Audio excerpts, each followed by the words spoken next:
La défense des Los Angeles Lakers est bonne. Et pourtant, il y a des gens de la presse, surtout française, qui ne veulent pas l'admettre. Les gens ont la tête dure. Vous avez beau leur expliquer les choses, ils refusent de croire. Ils refusent de changer d'avis. Vous savez, l'un de mes groupes préférés, c'est le groupe Kassav, c'est un groupe antillais. Ils ont cette phrase que je trouve assez amusante. Ils disent, « Tu comprends vite, mais il faut que je t'explique longtemps. » Eh bien, j'explique encore. La défense des Los Angeles Lakers est bonne. Il faut arrêter de dire que les Lakers n'ont pas de défense. Si on regarde sur l'ensemble de la saison, la défense des Lakers est médiocre. Mais depuis le départ d'Anthony Davis, la défense des Los Angeles Lakers est l'une des meilleures de la ligue. Si pas la meilleure de la ligue. Et en fait, dans cette émission, je vais essayer de vous expliquer pourquoi. Lakers tout le temps, c'est tout de suite. Step 1, wake up early, gonna rise with the sun. Step 2, get some good, some food in you. Step 3, think real hard about what you wanna be.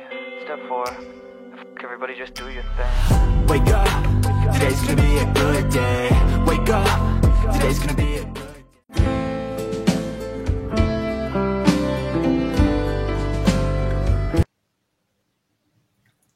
Les raisons de ce succès de la défense des Los Angeles Lakers, pour moi, la première raison, c'est le départ même d'Anthony Davis. Quoi? Qu'est-ce qu'il dit, lui? Oui. Je vous dis que la défense des Los Angeles Lakers est meilleure parce qu'il n'y a pas, justement, Anthony Davis. Attention, je ne suis pas fou. Je ne suis pas en train de vous dire que les défenseurs des Lakers sont meilleurs qu'Anthony Davis individuellement. Je ne suis pas stupide. En revanche, ce que je vous dis, c'est qu'il y a un engagement de cet effectif à jouer en défense. Et je vais vous expliquer le concept addition-soustraction qui explique ce succès. Mais pour cela, je dois traverser la chronologie de la construction de ce roster durant la saison 2024-2025.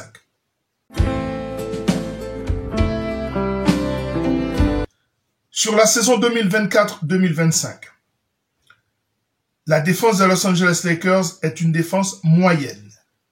Il y a 30 franchises en NBA, nous sommes 15e. Pour rappel, cette défense des Los Angeles Lakers a commencé avec un effectif où il n'y avait pas de spécialistes en défense. Parce que le premier élément défensif de cette équipe des Los Angeles Lakers, c'est Anthony Davis. Il était le système défensif. C'est lui qui corrigeait les erreurs de tout le monde. Mais la défense d'une équipe commence sur les postes extérieurs. C'est vrai qu'en NBA, nous avons tendance à récompenser les protecteurs de cercle, les protecteurs de la peinture. Et c'est normal. Ça a toujours été comme ça. Si on remonte aux années d'Hakeem Olajuwon, de Dikembe Mutombo, de Karim Abdul-Jabbar, ce sont des gens qui ont protégé le cercle et qui ont protégé la raquette. Mais il ne faut pas oublier que la défense commence sur le périmètre. Parce que vous avez beau avoir un excellent défenseur à l'intérieur, si la défense est poreuse, eh bien, il est systématiquement sollicité. Il prend des fautes, il s'épuise, il devient moins efficace. Donc la défense commence d'abord sur le périmètre. Et ce qu'on appelle the point of entry, the point of offense, qui est le meneur de jeu de l'équipe adverse.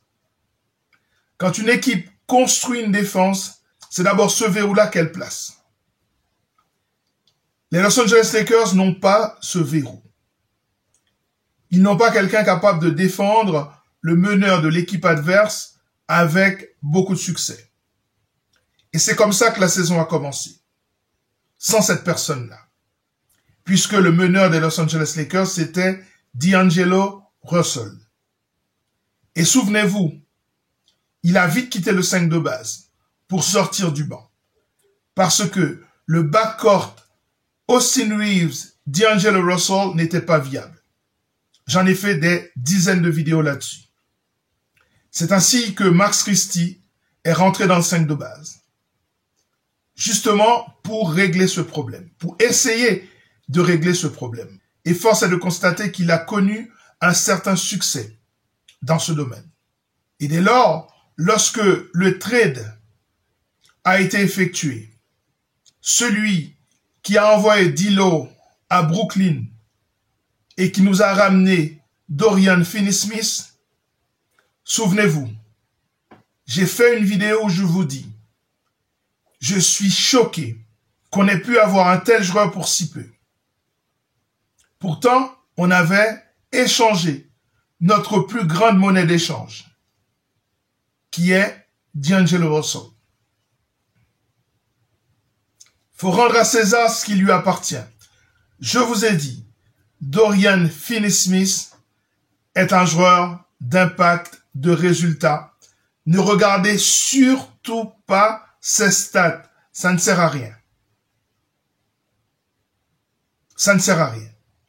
C'est un garçon qui est capable de défendre sur les 5 postes du jeu, y compris dans certains match-ups sur ce point of entry, sur ce point of offense, sur ce meneur dynamique de l'équipe adverse.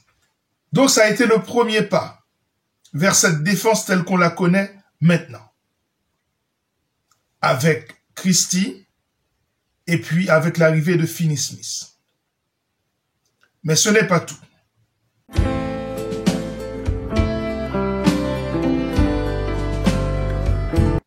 Ce n'est pas tout parce que, dans la foulée, un homme est revenu de blessure. Non, c'est pas Jared Vanderbilt. C'est Gabe Vincent.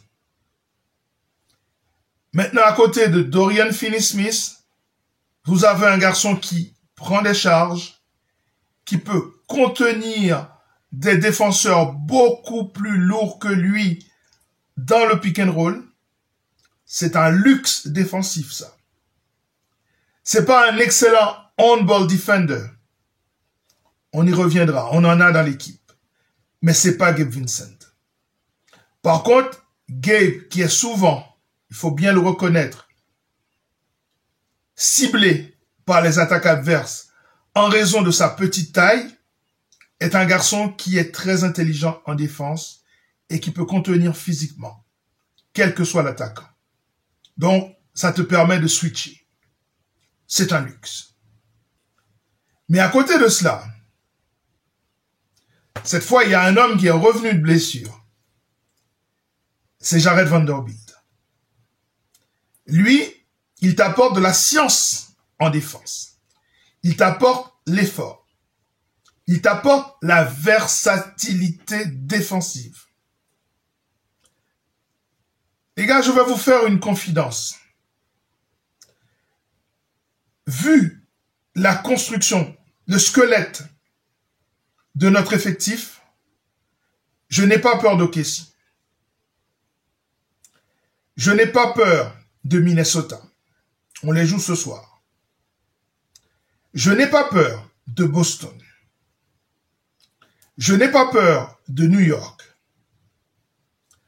Par contre, j'ai peur de Dallas. J'ai peur de Cleveland.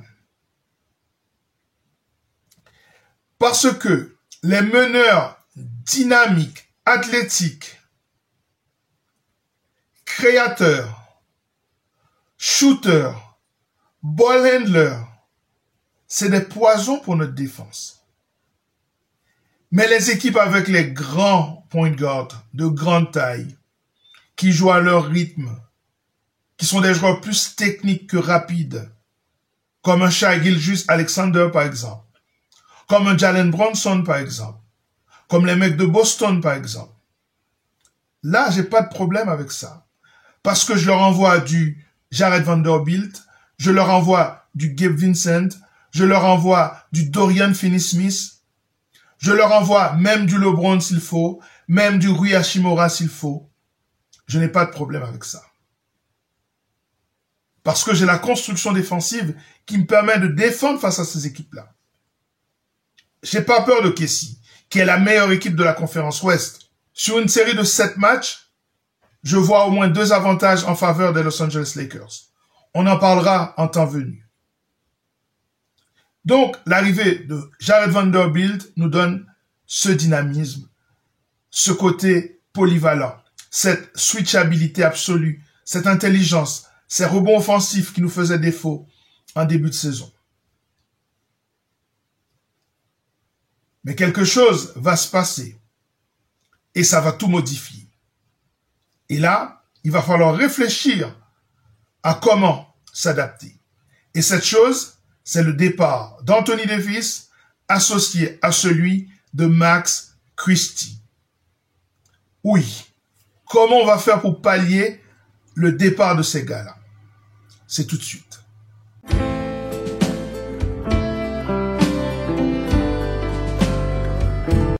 Pour pallier le départ de Max Christie, qui est très difficile, je pense que Max, dans ce système, aurait été très intéressant. Mais on ne l'a pas. Il faut faire avec.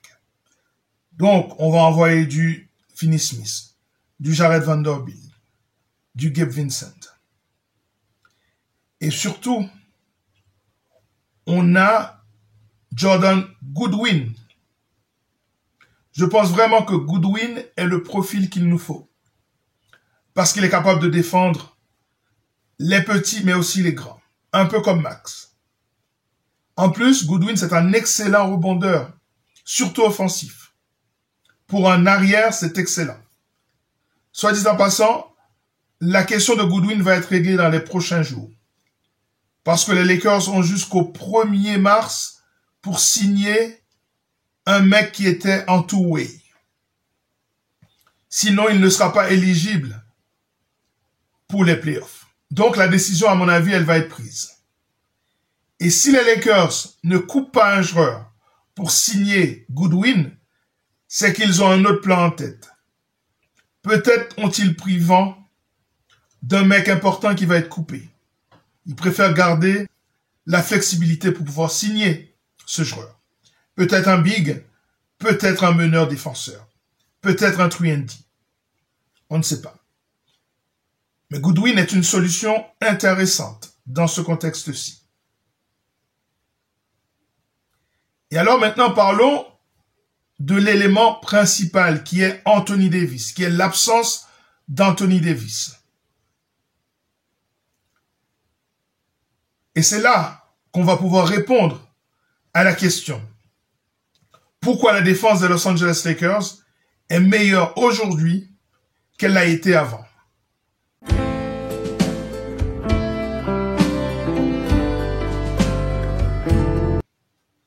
La défense, c'est 2 choses. C'est de la couverture de terrain et de la protection aérienne.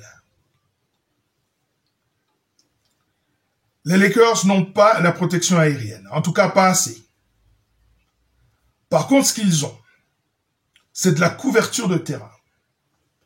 Qu'est-ce que j'appelle couverture de terrain? Pour moi, pour qu'il y ait de la couverture de terrain, on va faire un peu de géométrie, il faut 2 choses. Il faut de la rotation. Il faut des mecs qui tournent et qui tournent vite. Qui vont sortir sur les shooters au-delà de la ligne à 3 points. Qui vont avoir les mains actives dans les lignes de passe. Qui vont être durs sur les pénétrations. Je vous ai dit que cet aspect-là est notre talon d'Achille. Avec la protection de cercle.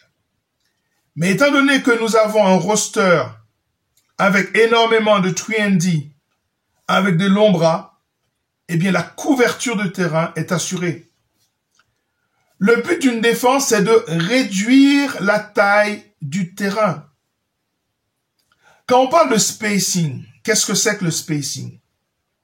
Le spacing, c'est de laisser assez d'espace pour qu'un défenseur ne soit pas à la fois sur son vis-à-vis et en même temps dans la ligne de passe. Et c'est ce que nous faisons avec nos profils de joueurs. Des Jared Vanderbilt, des Dorian Finney-Smith, des LeBron James, même Luka Doncic, qui depuis qu'il est aux Lakers, est à 3 interceptions par match. Il n'y a pas de petits dans notre roster. On n'a pas assez de big, mais il n'y a pas de petits. Le plus petit de notre roster, c'est Gabe Vincent. Et je vous ai expliqué qu'il a d'autres qualités qui compensent. Jordan Goodwin, il a l'envergure d'un wing. Pourtant, c'est un arrière. Austin Reeves, il est plus grand que la moitié des point guards de la ligue. Luka Doncic, il a un profil d'ailier. Pourtant, il est arrière. Donc, ces mecs-là, ils ont une couverture de terrain. Ils ont une réduction d'espace qui est optimale. Et comme après, il y a de la rotation, il y a les mains actives, il y a la switchabilité, il y a les box-out pour aller chercher les rebonds défensifs. C'est une terreur, ce profil. C'est une terreur. Sur cette chaîne, j'ai eu l'occasion de le dire. Pour construire une équipe, je sais ce qu'il faut pour gagner en NBA. Il faut multiplier les wings polyvalents, compétents offensivement et défensivement. Et s'ils ne sont pas compétents offensivement, eh bien, il faut bien définir leur rôle dans le système. Comme un Jared Vanderbilt, par exemple. Résultat, les Los Angeles Lakers, sur les 15 derniers matchs, sur les 16 derniers matchs, sont la meilleure défense de la ligue. Tu peux comprendre vite, mais il faut qu'on t'explique longtemps. Eh bien, mais je t'explique.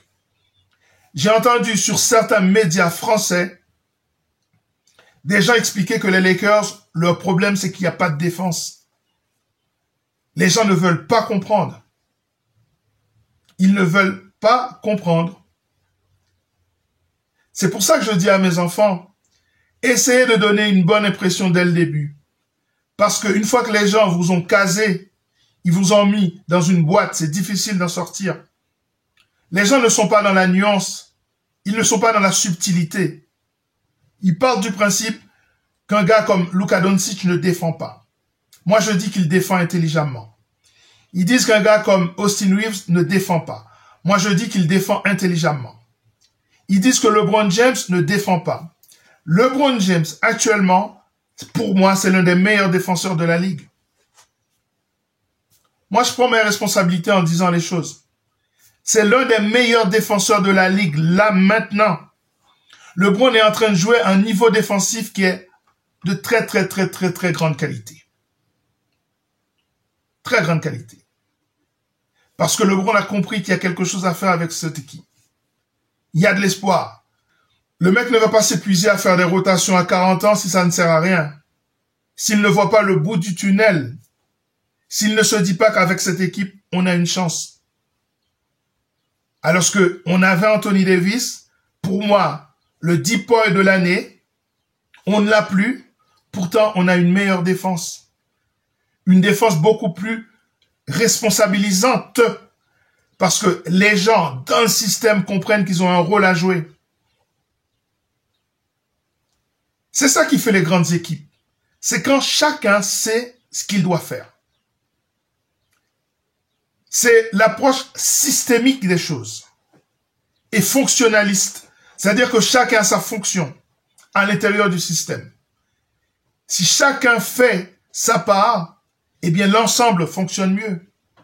C'est cette approche systémique et fonctionnaliste qui fait que les Lakers sont l'une des meilleures défenses de la ligue maintenant. Maintenant.